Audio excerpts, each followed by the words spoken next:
Welcome to the discussion. So, we've got this latest piece on Iran's right to defend itself in the face of what's been described as Israel's relentless aggression. Yeah, that's a bold statement. What's the gist behind the argument?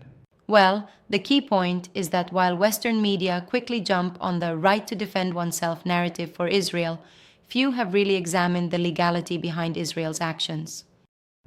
Interesting. So they're essentially flipping the media narrative on its head, right? Exactly.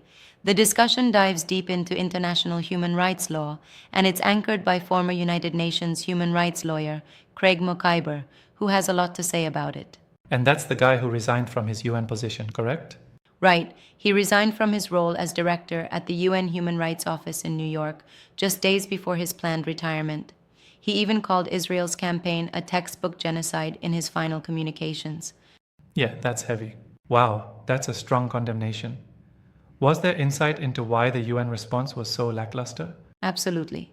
According to Mokhiber, the UN, particularly under High Commissioner Volker Turk, failed to act decisively against what he viewed as grotesque abuses. Right, exactly. So, if I understand correctly, the mainstream narrative in the West is quick to support Israel without digging into the legal framework?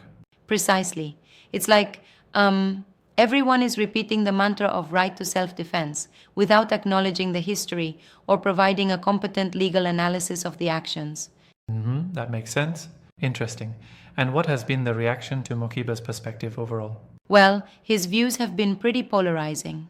Some find his analysis refreshing, while others argue that his statements might be too harsh.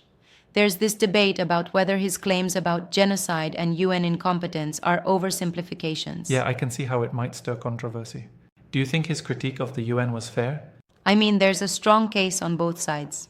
On one hand, the UN has been criticized for bureaucratic inertia, which Mokhiber certainly highlights. True. But on the other side, some would argue that the UN operates in a politically complex environment that doesn't allow for swift legal actions. That's an important nuance. It's like saying, the system's flawed but not entirely to blame on every decision. Exactly. It's a subtle balance. Now, what's compelling here is also the focus on legal analysis regarding Iran's response.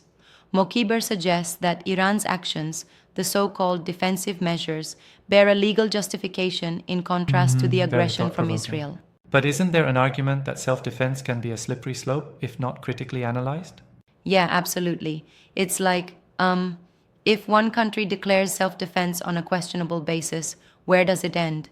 Mokhiber's analysis, though, is aimed at dissecting whether the legal framework supports such a claim for Iran. Right, it forces us to think deeper about legal legitimacy. And he does this by referencing a recent article he wrote, right? Yes, he did. In fact, his article in Foreign Policy in Focus lays out the principles of international law relevant to both Israel's military actions and Iran's right to respond. He draws on precedents and legal norms that are usually overlooked in mainstream media. That gives it more grounding. Now, what about the role of the mainstream discourse? How does the video describe its impact on public opinion? It paints the mainstream discourse as somewhat myopic.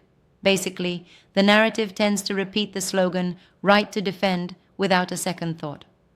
Mokhiber argues that such simplistic framing sidesteps crucial legal debates. Yeah, I see that point.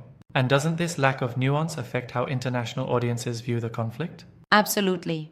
Without robust legal analyses, the public only hears a one-dimensional version. It's like listening to a single note over and over. It loses the complexity of the full symphony of international law and moral responsibility. Exactly. You know, I find it a bit worrisome when legal discourse in major conflicts gets reduced to sound bites. Right, and that's where Mokhiber's detailed and critical approach becomes so necessary. The conversation isn't just about political rhetoric, it's about accountability under international Right on. law. Do you think his stance might be colored by his own experiences in the UN? I mean, stepping down in protest must leave a mark. That's a solid point. Obviously, his personal experience exposes him to the inner workings of international institutions and their limitations. And while some might say that gives him a biased view, I think it actually provides a more informed perspective. Fair assessment.